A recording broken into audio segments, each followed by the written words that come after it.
Bonjour, je m'appelle Caroline et je suis heureuse de donner ce témoignage sur Voix de victoire. J'ai connu une très bonne personne. Elle était plus âgée que moi, cette personne. Je la respectais beaucoup. Vous savez, en Afrique, je viens d'Afrique, on est très respectueux des personnes plus âgées que nous. Et cette personne, elle m'aimait tellement que elle partageait toutes mes peines avec moi. On partageait nos joies ensemble. Elle m'a parlé du Seigneur pendant 8 ans, 8 bonnes années, sans que je ne veuille me convertir, parce que je regardais à sa vie.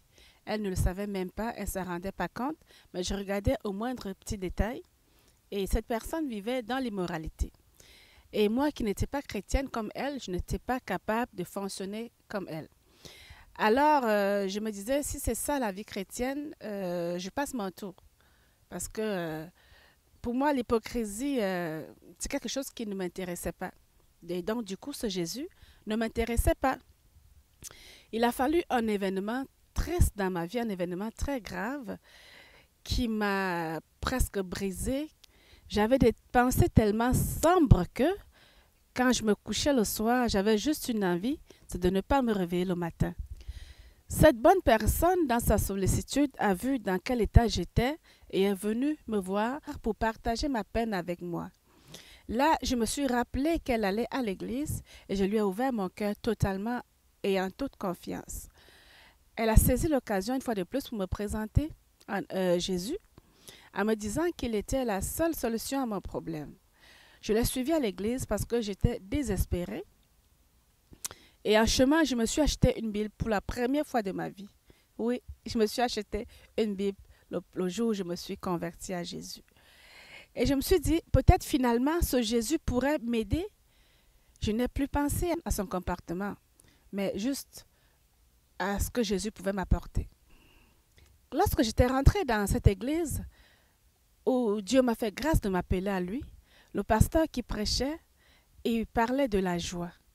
Et il a dit que la Bible écrivait de diverses manières les synonymes de ne pas avoir peur. N'aie crainte, ne t'inquiète pas. Dans la Bible, on comptait ça 365 fois. Alors, ça voulait dire que Dieu te rappelait chaque jour de ne pas avoir peur, d'être dans la joie, de lui laisser le contrôle de ta vie. Et je me suis dit, waouh, oui Seigneur, je vais te laisser le contrôle de ma vie. J'ai été saisie quand il a demandé qui voulait dans l'assemblée donner sa vie à Christ. Je me suis levée tout de suite. Je ne saurais jamais comment j'ai fait pour me rendre devant.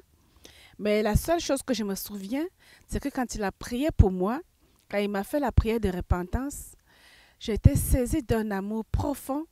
J'ai reçu une paix que j'avais jamais eue. Et étant là devant l'estrade, j'ai eu comme le film des 8 dernières années que je voulais rien savoir de ce Jésus. Et ça m'est revenu les raisons pour lesquelles je voulais rien savoir. Et j'ai fait la promesse à Dieu. J'ai dit, Seigneur, je t'ai longtemps fui parce que je regardais la vie de l'autre. Mais Seigneur, je te promets que je vais te laisser ma vie, que ma vie va prêcher ton évangile. Utilise-moi comme un instrument de gloire dans tes mains. J'avais mal pour les personnes qui, comme moi, fuiraient le Seigneur à cause du témoignage que je leur présenterai. Oui, mes frères, quand on est chrétien, le témoignage qu'on présente aux autres est très important. C'est lui qui va dire aux autres si notre Jésus est bon ou mauvais. Je voudrais vous encourager, vous qui ne connaissez pas Jésus, quand les gens vous parlent de Jésus, ne cherchez pas le moindre petit pépin dans leur vie pour les critiquer ou les juger, car personne n'est parfait. Dieu sauve des pécheurs et les transforme graduellement. Ne vous privez pas de la douce présence de Dieu inutilement. Priez et demandez à l'Esprit de Dieu de vous guider dans une bonne église où vous pourrez grandir en étant enseigné dans ses voies.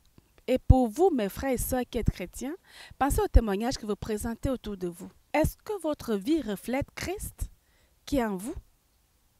Le Jésus qui vous a sauvé? Êtes-vous comme une vitrine dans un magasin qui donne l'envie d'y entrer? Je vois ça comme si vous étiez à la porte d'une église. Vous n'êtes ni à l'intérieur, ni à l'extérieur.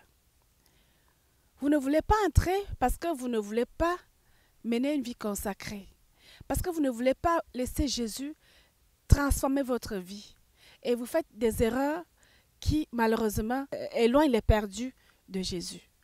Vous n'êtes pas à l'extérieur non plus, parce que justement, vous êtes à la porte de l'église et vous empêchez ceux qui sont à l'extérieur d'y entrer. Je vous encourage fortement de penser à cela. C'est très grave comme conséquence. La parole de Dieu nous exhorte dans ce sens. J'ai lu dans 1 Corinthiens 10, 32 ceci, mais que rien dans votre comportement ne soit une occasion de chute, ni pour les Juifs, ni pour les païens, ni pour les membres de l'Église de Dieu.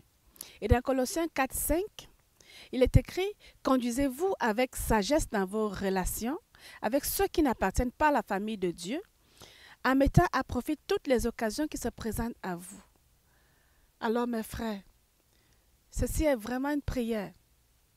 On n'est pas parfait encore, on y travaille tous, on va être parfait quand on sera au ciel, mais pensons sérieusement à ce que nous faisons au milieu des gens que nous rencontrons, que ce soit à l'épicerie, que ce soit à l'école, au travail, n'importe où. Pensons à notre témoignage.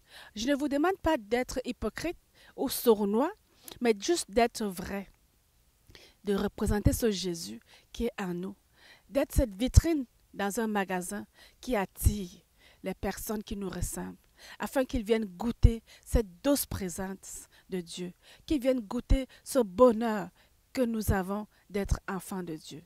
Merci. Soyez bénis.